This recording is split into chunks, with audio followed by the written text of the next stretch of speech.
Hello Internet, Seth Skorkowski, and it's been a while since I've done one of my list videos. They used to be a fairly regular bit that I did, but then I pretty much stopped doing them. And I figured, it's been over a year since I did my last one, so I can probably risk another. Tabletop gaming is entertainment. We do this to have fun, but sometimes, for a variety of reasons, we don't. Now, sometimes the reason that we don't have fun is not an exterior factor, but an interior one, and we end up ruining our own enjoyment, which can easily then spiral into hurting or even ruining the fun for everybody else around the table. So, here's 5 players who sabotage their own fun, and everyone else's. Number 1, the Critic, also known as the constant complainer. These are players who never seem to be happy. There is always something that they have to gripe about. Maybe it's the rules, maybe it's the plot, maybe it's the layout of a town or a building, maybe it's the amount of treasure that the bad guy has, or the price of equipment, or anything else that they can think of. The problem isn't that these players have a complaint or a criticism. That part's perfectly fine. The problem is the non-stop stream of negativity, as if every single thing that they encounter just simply isn't good enough and is ruining their own enjoyment.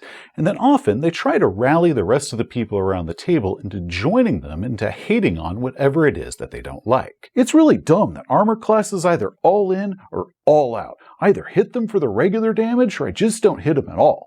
Armor Soak is a vastly superior way of doing it. But no, they don't do it this way at all, and it is stupid.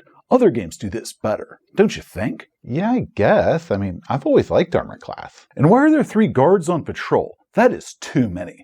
Also, they shouldn't have plate mail. They should have chainmail at most. And they have too many hit points. These guys should just be first level peons. And this fortress design, it is all wrong. A trebuchet would knock a hole straight through those flat walls. These players can suck the fun out of the room. Not only are they telling the game master and the other players that everything that they do, including the game that they like, is bad, but it becomes impossible to enjoy yourself when you're listening to just a non-stop and constant stream of negativity, let alone having to defend yourself against that. I talked about in my Story of Jeff video, where a player who searches for things to complain about not only spoils their own enjoyment, but it ends up ruining it for other people around the table. Number 2, the Pouter. Unlike the Critic, these players don't walk in desperately looking for things to make them unhappy. The problem is that once they do find something that makes them unhappy, there's just no recovery from it after that. Maybe they're disappointed in their own dice rolls, that the game isn't just going the way that they imagined it to go. Whatever it is, once they have that, they immediately lose all hope, they just give up, and they resign themselves to misery. The security guard steps into the room, his flashlight sweeping up the aisles. Give me your stealth. Of course I failed it. Figures. The security guard pauses and draws his nightstick, and he starts heading your direction. What do? I'm going to hit him with my crowbar, and I hit him for 1 point. Whoop-de-frickin-do. Okay, so the guard staggers back, and then he lunges at you with his nightstick. Give me a dodge. Failed again. Just kill me. Actually, you made that roll. Wow, lucky me. Now we just get to prolong the inevitable. Okay, so the player missed his stealth roll. It happens. But once it does, he's just suddenly convinced that everything is over with. He's not even looking at his dice anymore. He's just resigned himself that there's no hope, and he's refusing to adapt to his current situation because to him, everything has now been ruined. A close but worse relative of this, so close that I'm going to go ahead and put these together in the same one, is the Pouter keg. However, instead of pouting when things don't go their way, the Pouter keg gets angry. The security guard steps into the room, his flashlight sweeping up the aisles. Give me your stealth. Of course I failed. Figures. The security guard pauses and draws his nightstick, and he starts heading your direction. What do? I'm going to hit him with my crowbar, and I hit him for 1 point? Screw this die. Oh, watch it, dude. Okay, so the guard staggers back, and then he lunges at you with his nightstick. Give me a dodge. Failed. Again. Are you happy? Just kill me. Bring this awful game to an end and kill me. That's what you really want. Once again, aside from making themselves miserable at whatever it is that isn't going the way that they want it to, these players end up murdering a group's mood. Number 3, the World Breaker. In tabletop games, we enjoy playing in fantastical worlds with their own histories, politics, and cool geographical features. It's fun. World breakers want a realistic world. The problem is that once they enter that game world, the first thing they try to do is find its edge. You can throw them in a highly detailed open world setting, and the first thing they're going to do is try to escape it. Okay, man, I have spent weeks on this setting. It has got histories and politics and wonderful little surprises just waiting to be found. Just tell me where you want to go and we'll do it. Sweet! Then I want to go here. That's just more ocean. The campaign is on the map. Oh. I was hoping it was realistic. World breakers become so fixated on wanting to have a perfectly realistic and limitless world that proving that it's not a perfectly realistic and living world becomes their only objective. And then, once they can prove that it's not totally real, they can then revel in their disappointment that all of this has just been made up and they can resort to becoming a pouter. Now, anyone that's never dealt with having a world breaker at the table, they're probably thinking to themselves, oh, well, that's easy. Just make the world larger. But you see, that doesn't matter. You can make a full globe. The size of the world doesn't matter, because to the world breaker, micro is just as critical as macro is. Let's say that your characters are passing through some random town on their way to an adventure, just a place where they can resupply and gather a few rumors. The game master has made a name and a map and even a few details about it. Now, most players are simply going to pass through on their way to the adventure, maybe pick up a few of those details that the game master has, and then they're going to move on. But not the world breaker. They'll ask you who lives in the big house, what their crest looks like, what it means, their parents' names, their grandparents' names, how the economic trade works considering highways carrying exported grains, and the price of whale oil here is the same at an inland village as it is at a coastal one, or any number of randomly specific details, soaking it all up, grilling the game master until finally they hit the point of, I don't know what happened to the Baron's father's two uncles. They died during the war. Oh, well, that's fine, I guess. Just was hoping you'd made it realistic. Or the intricacies of some random dungeon trap. Okay, so you said that the pit trap lid comes back up after somebody falls inside of it. Yeah, it slowly swings back up and then clicks into place. Cool. Then I want to crawl down in there and see how it works. Like, how does the counterbalance system work in something like that? Okay, well, after some poking around, you can see that it's got this huge flat lead weight that serves as an offset to the stone trapdoor. Interesting. So what are all those weights held up by? It's a rope and pulley system. Wait, you said that this place was 500 years old. Shouldn't those ropes have rotted by now, being under that much pressure? Oh, I'm in a chain. Okay, so what I really want to know is how exactly does the hinge system work on this door, right? How does it get all the way down there and come back up and be perfectly flush?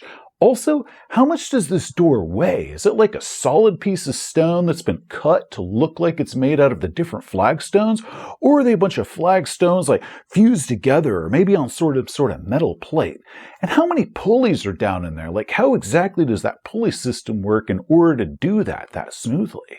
I don't know, man. It's a standard pit trap. I just wanted there to be a trap there, and you found it, you disarmed it, but I don't know how they actually work. Oh, I was hoping you'd made it realistic. Both of those stories are true, by the way.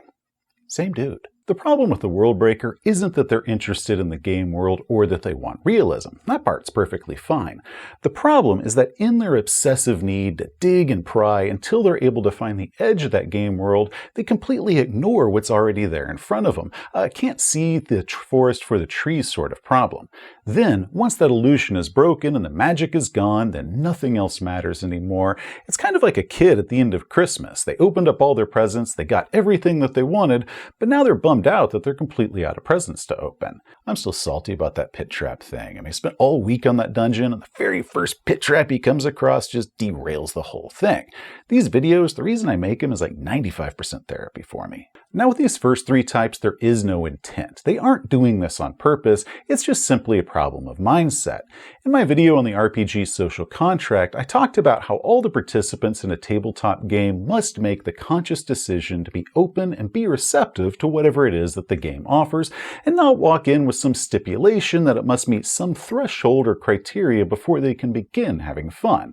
So correcting this behavior, being overly critical or getting upset every time the game doesn't go their their way or desperately hunting out the limitations on the game world can often be alleviated by the player just choosing to be receptive to what it is that the game offers. Next, the other participants around the table, namely the other players and the game master, they need to communicate to this bad player that this bad player's negativity is not cute, it's not entertaining, but really just dragging the game down for everybody else around the table. Most players don't actually want to hurt the game for everybody else, and once they're then made aware of that, they can begin taking steps about changing their own mindset as they approach games.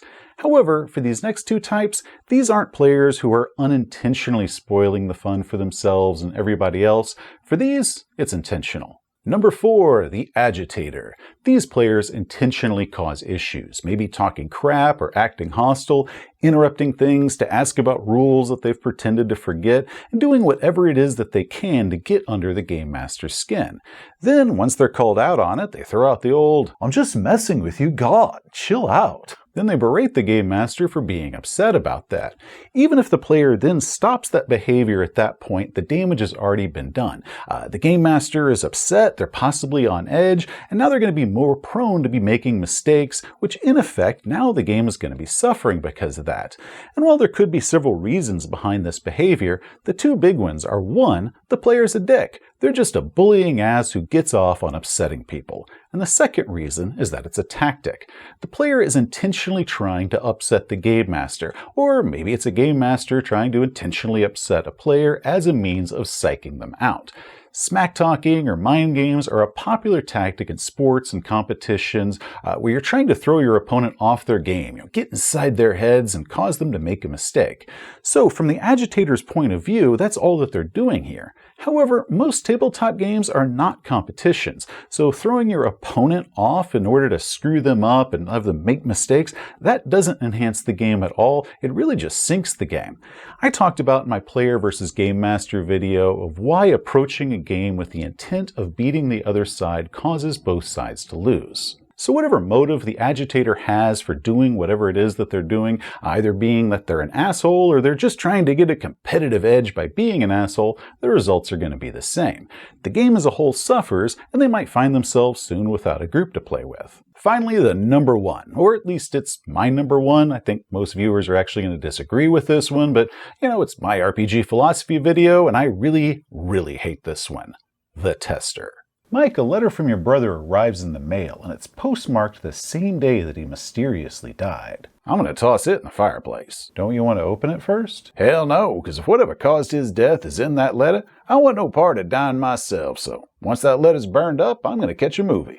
What else playing? This player is a lot like the roleplay terrorist, the player who intentionally tries to hurt the game and then throws out the old, "that's what my character would do," as if that's some sort of defense against the fact they're intentionally playing like a dick.